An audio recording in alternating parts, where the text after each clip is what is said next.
孙萌萌是萧初然公司成立以来最得力的干将，在这里看到孙萌萌，单纯的萧初然也并没有多想，他还以为这或许应该就是凑巧遇到，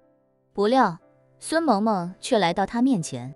恭敬地说：萧总，我受唐管家之命在此等候您，稍后我将送您返回汤臣一品，今晚动身，我也将陪您和您的父母一起。萧初然惊骇不已地看着他，他有一肚子的疑问，可是一时间竟又不知该从何说起。孙萌萌伸手接过他的登机箱和双肩包，有些惭愧地说：对不起萧总，因为特殊原因，一直没能跟您表明身份，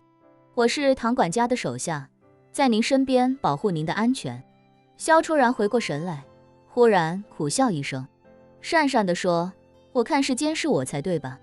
我的工作室刚成立不久你就来了，中间不少人因为压力大辞职，你从来不叫苦不叫累，我还以为终于遇上一个左膀右臂，没想到竟然是另有隐情。孙萌萌倒是坦荡，微笑着说：萧总，是我隐瞒在先，您对我有成见，我很理解，我不能为自己的隐瞒和欺骗开脱，只能告诉您，我虽不是军人，但从小经受最严苛的军事化教育和管理，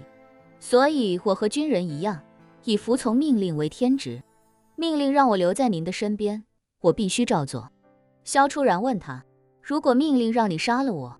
你也会毫不犹豫地动手，对吗？孙萌萌没有回答他咄咄逼人的问题，而是坦然回答：如果命令让我为您赴死，我将毫不迟疑。萧初然没想到孙萌萌竟然会给自己这样一个回答，这一瞬间，他心里的不悦和被欺骗感也瞬间烟消云散。他明白并理解孙萌萌，孙萌萌有她自己的位置和立场，她在履行她的职责，在自己这里自然也就无分对错。而他的回答也很巧妙，如果命令让他为自己而死，他毫不迟疑，潜台词是如果真命令他杀了自己，他也是一样，杀人与为人而死，只要是命令，对他而言就没有任何区别。于是他忍不住感叹道：你才20多岁，怎么会对他们这么忠诚？你这么年轻，难道不该去寻找自己的人生意义吗？孙萌萌微笑一声，不卑不亢地说：萧总，我的人生是他们给的，如果没有他们，我和妈妈应该早就死了。他们从小为我提供军事化教育，也并非是为了我将来报恩，而是为了让我能够手刃仇人。我做到了，他们也并没有限制我的自由，是我自己选择留下来为他们效力。不仅是因为他们待我恩重如山，也因为他们都是真正的好人。萧初然懵懵懂懂地点点头，轻叹道：也好，你陪着我们一起走，也算是有个熟人照应。你车停哪了？咱们走吧。孙萌萌笑着说：萧总，不瞒您说，我这次要陪着您一起离开华夏，到了那边之后，我和我真正的同事们将一起照顾您和您家人的生活起居，未来很长一段时间，我们可能都要生活在一起了。萧初然听到这里，心中惊喜不已，可很快又低落下来，轻声说：是他们让你留下来监视我们的吧？是不是怕我控制不了自己，主动联系叶晨？孙萌萌说：萧总，不瞒您说，以少爷面临的危机，就算您彻底离开，他也未必安全。非常时刻，监视和保护其实就没什么区别了。我懂。萧初然轻轻点了点头。接着，孙萌萌带着他来到停车场，一辆漆黑的商务车已经停在这里。孙萌萌把行李放在后备箱，打开侧滑门，让萧初然先上车，自己这才坐进驾驶室里，发动汽车。孙萌萌对萧初然说：萧总，我们暂定晚上9点钟出发，您和家人不用携带太多东西，只需要携带随身行李即可。如果有需要携带的东西，可以直接拍照发给我，我会安排人在今天夜里过来收拾装车，东西可能会比您晚1天到。萧初然惊讶于对方的专业，但仔细一想便也释然。于是他问：我们是走水路出境吗？对，孙萌萌说。货轮正在岛城港停靠，咱们凌晨抵达之后就直接登船。萧初然忐忑地说，如果是坐货轮，我该怎么跟我爸妈沟通？我现在还没跟他们说，打算回去之后告诉他们，临时带他们出去玩几天。孙萌萌微笑道，您放心，我们这辆商务车中间有一个升降的隔断，晚上您让您的父母上车之后，您坐在副驾驶，让您的父母坐在后舱，到时候隔断升起，后舱内会释放无色无味无害的麻醉气体，这种气体会让他们长时间昏睡，到时候我们的车直接开进货轮里，里面有条件很好的房间，等他们醒过来，我们就已经进入公海了。到时候您可以把一切情况向他们坦白，相信他们会理解的。萧初然惊讶不已地说，这么简单粗暴吗？对，孙萌萌说，这是最好的办法，否则万一他们半路意识到不对，或者登船的时候察觉异常，您解释起来会非常麻烦。如果他们再悄悄跟少爷联系，那整个计划恐怕就要泡汤了。我明白了。萧初然虽然单纯，但大局观还是有的，非常情况，非常办法。以自己爸妈的性格，如果让他们察觉到不对劲，他们肯定会各有心思。老爸舍不得他在书画协会打下的底子，以及每天开着库里南进出的虚荣心，老妈舍不得汤臣一品的豪宅，更舍不得叶晨这样的金龟婿。为了叶晨，无论如何不能让他们横生事端。最好的办法就是孙萌萌说的，直接让他们上车就昏睡，一路睡到公海。父母的手机都没有卫星通讯的功能，一旦到了公海上，就算他们想偷偷联系叶晨也不可能。一念至此，他便对孙萌萌说，确定麻醉对他们的身体没有危害吧？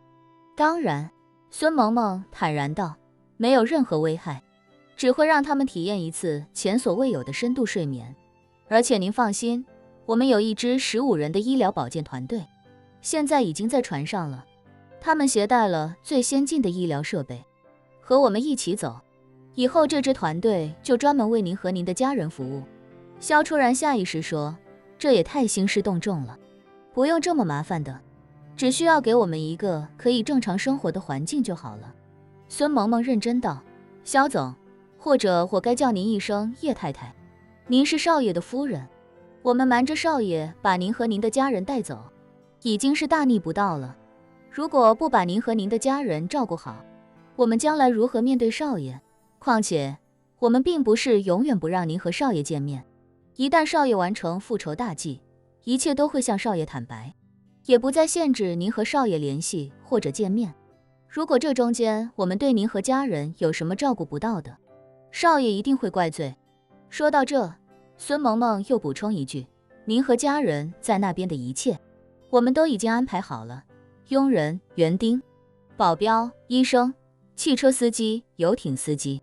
直升机驾驶员，甚至高尔夫、网球、潜水以及瑜伽教练等等，这些都是全职标配，而且都是我们培养多年的人。您和家人过去之后，衣食住行娱乐健康完全不用担心。萧初然脱口道，这也太浪费钱了，花来花去，花的都是叶晨的钱，我实在是不忍心。孙萌萌笑着说，太太放心，这点钱对少爷来说，不过就是9牛1毛而已。这么说吧，少爷一天赚的钱，就足够您和您的家人用最高标准生活一辈子了。萧初然听得啧舌不已，但孙萌萌却不是在开玩笑，甚至他还有些保守了。叶晨的赚钱能力完全无法用常规商业思维去衡量。他故意坦然地对萧初然说道，太太，其实少爷不只是叶家的继承人，也不只是安家的外孙这么简单。伊苏航运这么大的航运公司，他才是最大的老板，不知道您了不了解。航运最赚钱的时候，一艘集装箱船跑一趟运费就有几亿美金，而伊苏航运麾下有各式船舶过100艘。萧初然惊骇不已地问，一艘船一趟运费就几亿美金，这也太夸张了吧？孙萌萌微笑道，说起来好像太夸张，但您可能不知道，前段时间航运费用暴涨，一个集装箱从东亚到美国的运费直接涨到2万美元，而伊苏航运旗下最大的一艘集装箱船，满载是24000个集装箱，也就是说，这艘集装箱货轮从华夏跑一趟美国，运费收入就超4个亿，而且还是美金，就算是印钞机，开到冒烟印钱也没有这么快的速度。其他的话，孙萌萌没有说，